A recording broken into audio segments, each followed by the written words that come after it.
그 말씀입니다.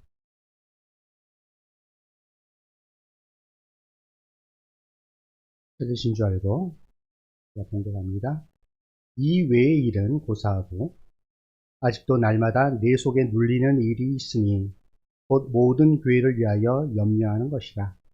누가 약하면 내가 약하지 아니하며 누가 실족하게 되면 내가 애타지 아니하더냐. 내가 부득을 자랑할진대 내가 약한 것을 자랑하리라. 항상 기뻐하라. 쉬지 말고 기도하라. 범사에 감사하라. 이렇게 3종 세트예요. 왜 그렇게 해야 할까요? 바로 하나님의 뜻이기 때문에 그렇습니다. 항상 기뻐하시고 쉬지 말고 기도하시고 범사에 감사하시는 저와 여러분 되기를 주님의 이름으로 축원합니다. 지금으로부터 한 17, 8년 된 것 같아요. 그 당시에 제가 이제 신학교에서 우리 동료 전도사님들하고 여러 명이서 함께 이야기를 할 때가 있었습니다. 어떤 주제가 뭐였냐면 어떤 경품에 당첨되는 거였어요. 경품에 당첨되는 거.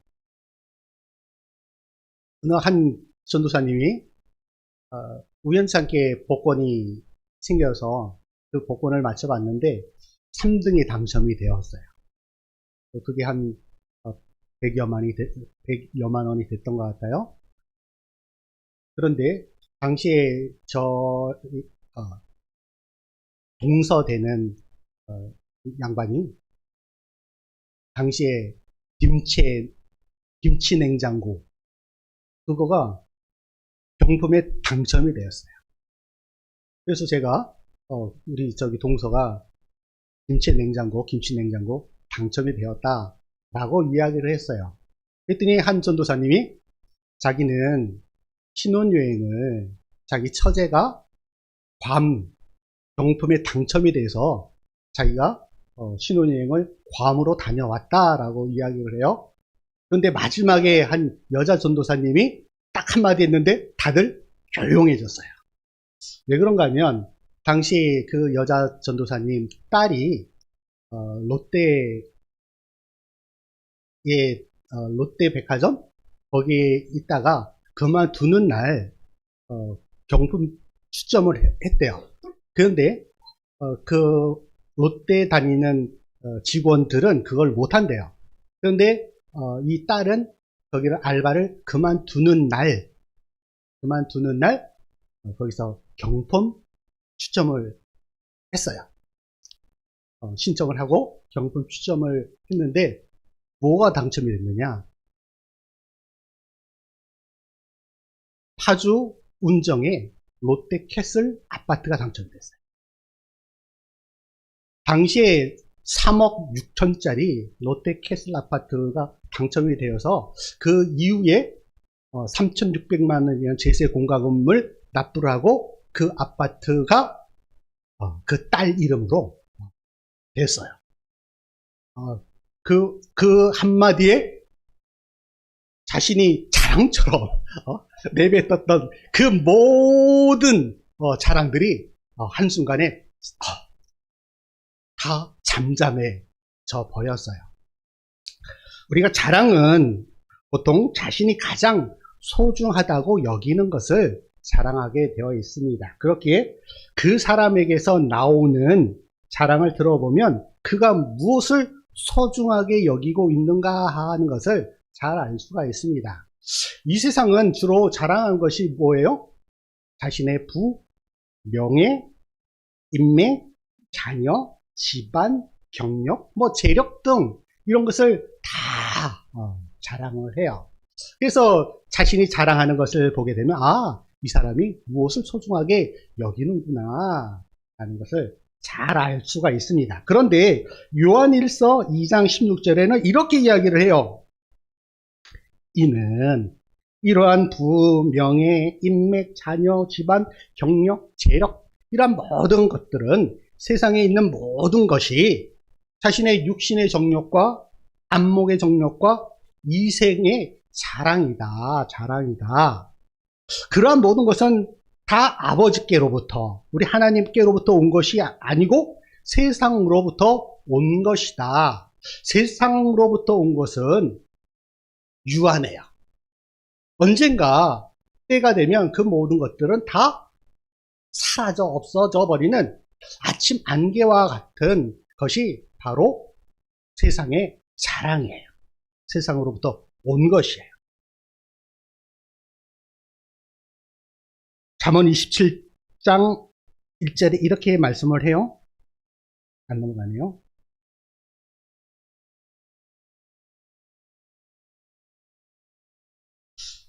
잠언 27장 1절에 이렇게 말씀합니다. 너는 내일 일을 자랑하지 마라.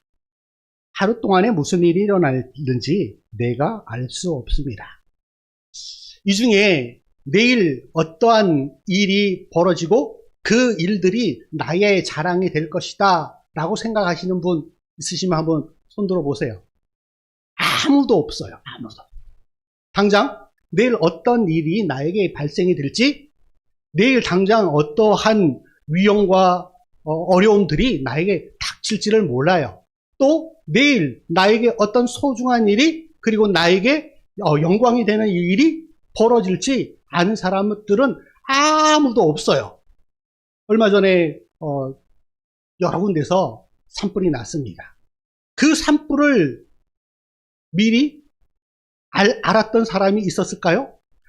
아무도 없어요. 아무도 없어요. 그러니까 엄청난 피해를 입고 인명도 사망하는 일들이 벌어졌던 것이에요.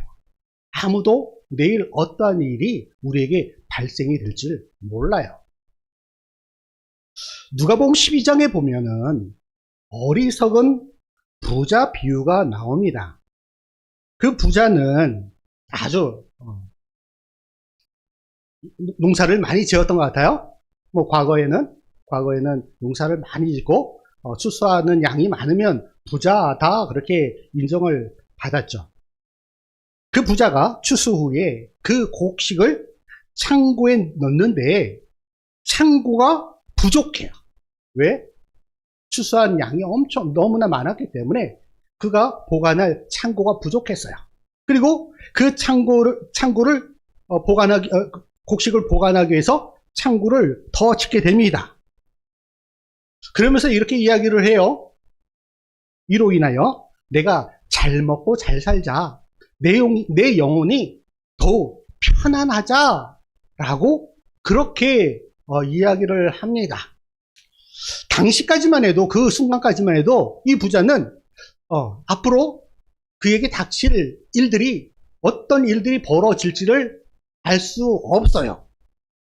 하지만 이에 예수님께서는 이렇게 말씀을 하십니다. 넘겨주셔야 되겠네요. 이게 약이 없는 거예요. 예수님께서 그 어리석은 부자를 향하여 이렇게 이야기를 해요. 어리석은 자여, 어리석은 자여. 오늘 밤에 내 영혼을 도로 찾으리니 그러면 내 준비한 것이 누구의 것이 되겠느냐. 그 부자를 향하여 예수님께서 이렇게 이야기를 해요. 어리석다고요. 어리석다고. 한치 앞을 내다볼 수 없는 유한한 인간이 내일을 기대하고 내일을 위해서 자신의 재물을 쌓아두는 거, 그것이 어리석다라는 것이에요. 오늘 당장 어떤 일이 발생할지도 모르는 그 상황 속에서 내가 잘 먹고 잘 살자라고 자신하는 그 부자의 모습, 참으로 어리석기 짝이 없습니다. 그러면 그가 쌓아둔 그 부는 누구의 것이 될까요? 그의 자녀들 것이 되겠죠? 스스로는 이것을 가지고 내가 잘 먹고 잘 살고 내 영혼이 앞으로 평안하자 했지만 결국은 자신은 그것을 누리지 못하고 자기 자식에게 나중에는 빚쟁이에게 넘어갈 수도 있겠죠. 결코 자신이 누리지 못하는 것이 되어질 수밖에 없다. 그렇기 때문에 부자여 너는 참으로 어리석다 라고 말씀을 하시는 것입니다. 사도 바울, 우리가 참으로 제가 참으로 존경한, 그래서 제가 영어 이름이 폴이에요, 폴. 사도 바울은 참으로 자랑할 것이 많은 사람이었습니다. 근데 저는 별로 자랑할 것이 없어요. 사도 바울만큼. 그런데 사도 바울은 참으로 자랑할 것이 많은 사람이에요. 그는 바리새인 중에 바리새인이었고, 뿐만 아니라 많은 사람들이 헌무한 로마 시민권을 가지고 있는 로마 시민이었어요. 뿐만 아니라 당대 최고의 학학자, 최고의 석학이라고 할 수 있는 가말리엘의 수제자가 바로 사도 바울이에요. 그리고 히브리인 중에 히브리인이에요. 그런데 그가 이렇게 고린도전서 넘겨주세요. 이게 안 되니까 이렇게 이야기를 합니다. 하나님께서 세상의 천한 것들과 멸시받는 것들과 없는 것들을 택하사 있는 것들을 폐하려 하시나니 이는 아무 육체도 하나님 앞에서 자랑할 것이 없게 하려 하심이라. 그는 이것을 알았어요. 자신에게 있는 그 자랑거리가 결코 하나님 앞에서는 자랑거리가 되지 못한다라는 사실을요. 왜? 하나님께서는 하찮은 존재를 통하여서도 하나님께서는 영광을 받으실 뿐만 아니라 그 하찮은 존재, 연약한 존재를 통하여서도 하나님께서 위대한 일을 이루실 수 있는 분이시다라는 그 사실을 알았기 때문에 그래요. 사람들이 하나님의 영광을 드러내지 않고 하나님이 자신의 자랑거리가 된다라고 외치지 않는다면 하나님께서는 저 길바닥에 떨어져 있는 굴러다니는 돌들을 통하여서도 하나님께는 찬양하게 하시고 하나님께서는 영광을 받으시겠다라고 또한 그렇게 말씀을 하셨어요. 그렇기 때문에 육체를 가진 그 어떤 존재들은 하나님 앞에 결코 자랑하지 못한다라고 그렇게 사도 바울은 그렇게 말씀하고 있는 것입니다.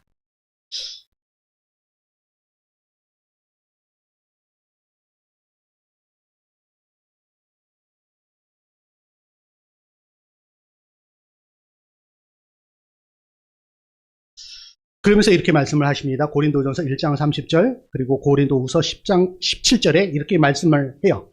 기록된 바 자랑하는 자는 주 안에서 자랑하라. 주 안에서 자랑하라 라고 말씀을 하세요.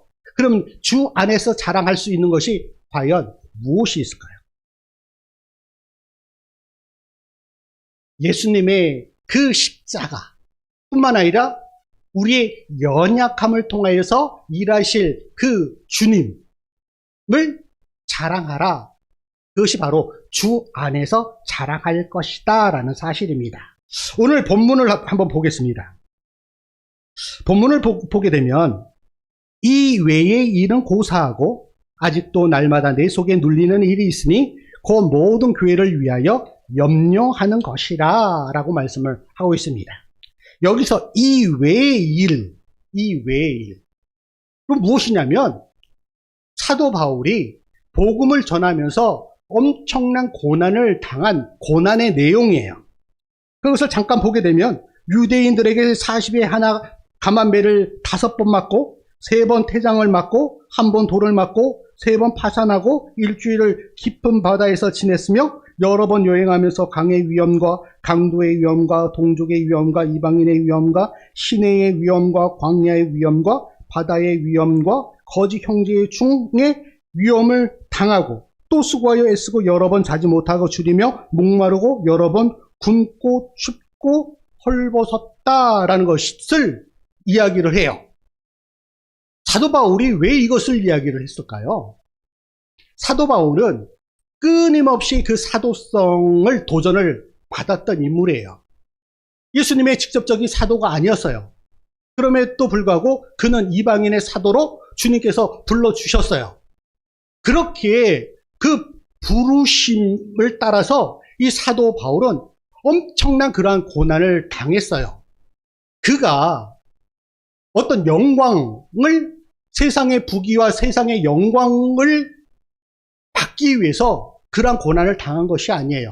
전적으로 복음을 위해서 그는 끊임없는 엄청난 그러한 고난을 당했어요. 세상 사람들은 여러 가지 명예, 부 이런 것들이 그에게 자랑이었지만 사도 바울에게는 세상의 것이 결코 자랑거리가 되지 못했어요. 그에게는 복음을 위하여서 고난받은 그 내용들이 그에게 자랑이었어요. 자랑. 우리가 복음을 전하다 보면, 전도를 하다 보면 여러 가지 어려움을 참 많이 당합니다. 여러 사람들로부터 손가락질을 당할 때가 있어요. 또 여러 주위 사람들로부터 아유, 왜 그런 일을 해? 하나님께서 하시는데? 라고 말씀을 하세요. 그러나 하나님께서 하시지만 하나님께서 사람을 통하여 하시는 일이 바로 전도예요. 그렇기 때문에 우리가 그 어떤 비난과 조롱을 당한다 할지라도 복음을 위하여, 전도를 위하여서 힘없이 우리가 복음을 전하고 전도할 때 그 가운데 하나님께서 우리에게 큰 은혜를 주심을 믿습니다. 비록 그것이 고난이고 역경이고 환난이고 비난과 조롱이지만 그 가운데 주시는 하나님의 놀랍고 크신 은혜가 있다라는 사실 여러분 믿으시기 바랍니다. 그렇기에 그것이 복음이 우리의 자랑으로 끊임없이 복음을 선포하고 전도하시는 저와 여러분 되어지기를 주님의 이름으로 축원합니다. 오늘 본문에 또 이렇게 말씀을 합니다. 내가 부득불 자랑할진대. 내가 자랑하고 싶지 않은데 내가 요거 하나만큼은 자랑하고 싶어. 부득불 자랑할진대 내가 약한 것을 자랑하노라. 서두에 제가 말씀을 드렸죠. 보통 일반 사람들이, 세상 사람들은 그가 좋아하는 것, 그리고 마음에 품고 있는 것, 그것이 그가 간절히 소망하는 것, 그것이 바로 그들의 자랑거리예요. 부자들은 자신의 부를, 명예를 가지고 있는 사람은 자신의 명예를, 지위가 높은 사람은 자신의 지위를, 인맥이 좋은 사람들은 자신의 인맥을 자랑하게 되어 있어요. 그것이 그들의 자랑이에요. 보통 일반적으로 강한 거, 좋은 거, 그것이 그들에게 자랑거리죠. 그런데 사도 바울은 달라요. 무엇을 자랑해요? 약한 것을 자랑한다라고 말씀을 하고 있어요. 그렇습니다. 하나님은 연약하고 약하고 보잘것없는 자를 들어 사용하십니다. 왜 그럴까요? 있는 자, 강한 자, 능력이 출중한 자를 사용하면 결코 빛이 나지 않아요.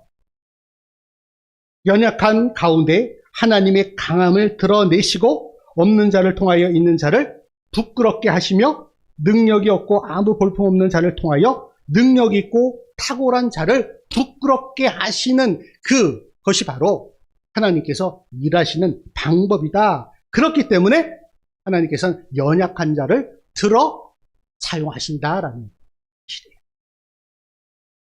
현재 한국 사회를 보면 그것을 우리가 잘 알 수가 있습니다. 지금 매스컴에서 들려오는 여러 가지 소식들을 보면 아마도 잘난 사람들 투성이에요. 전부 다 잘난 사람들이에요. 아주 좋은 대학을 나오고 좋은 사회적 지위를 가지고 사회에서 존경, 명망 있는 그런 사람들이 나옵니다. 그런데 그들이 하는 행위나 여러 가지 상황을 보면 참으로 부끄럽기 짝이 없어요. 한국 사회만 그럴까요? 한국 교회도 마찬가지예요. 지금의 한국 교회를 보게 되면 교회가 우리 정통 교회가 이단 교회하고 이렇게 혼합이 돼가지고 여러 가지 악한 일들을 도모하고 있는 그런 상황들을 보게 됩니다. 제가 뭐 구체적으로 말씀드리지는 않겠지만 여러분들 아실 것 같아요. 그러한 상황을 빚고 있어요. 한국 교회가. 그렇기 때문에 한국 사회뿐만 아니라 한국 교회도 참으로 이런 문제들 때문에 참으로 부끄럽기 짝이 없는 그를 통하여서 세상 믿지 않는 사람들로부터 조롱을 당하고 손가락질을 당하고 있는 그 상황이 바로 지금의 작금의 한국 교회의 모습이다 라는 사실입니다. 그게 왜 그럴까요? 그들의 자랑거리가 바로 규모와 숫자 노름에 빠져있기 때문입니다. 규모가 크면 웅장한 그러한 예배당을 가지고 있으면 저 교회는 성공한 교회야.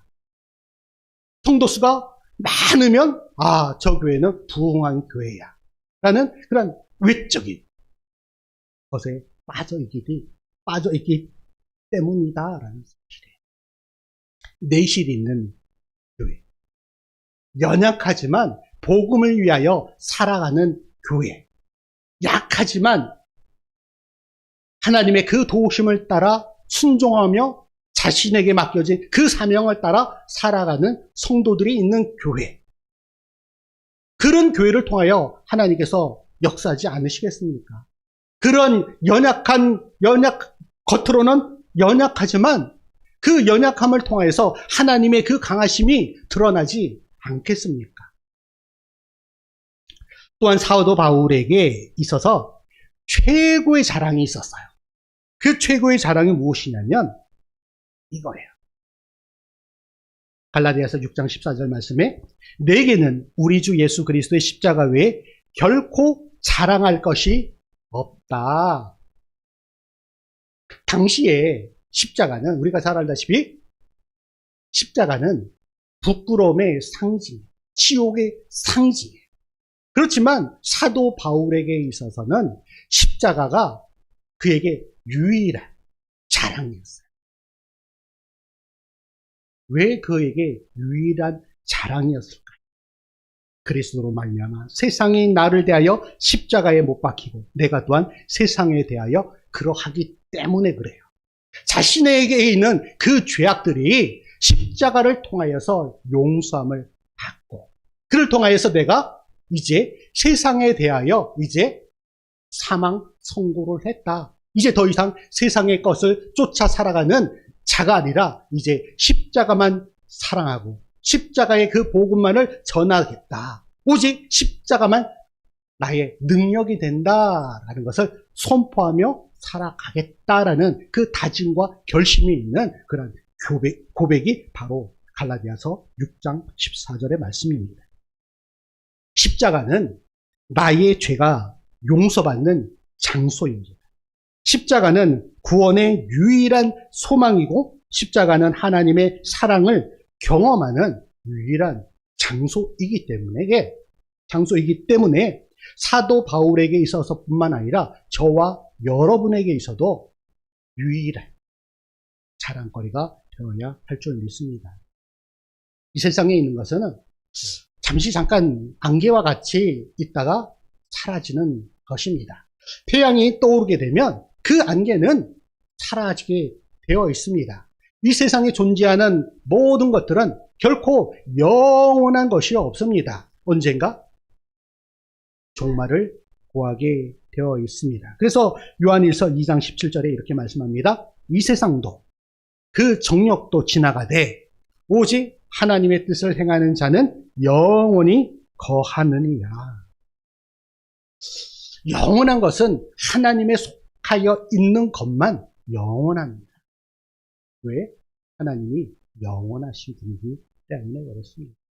이 세상의 것을 쫓아 이 세상이 나에게 유일한 소망이다라고 살아가는 자가 아니라 영원한 하나님의 나라를 소망 삼고 오직 십자가만 나의 자랑거리로 삼고 살아가는 자에게 하나님께서 큰 은혜를 주심을 믿습니다.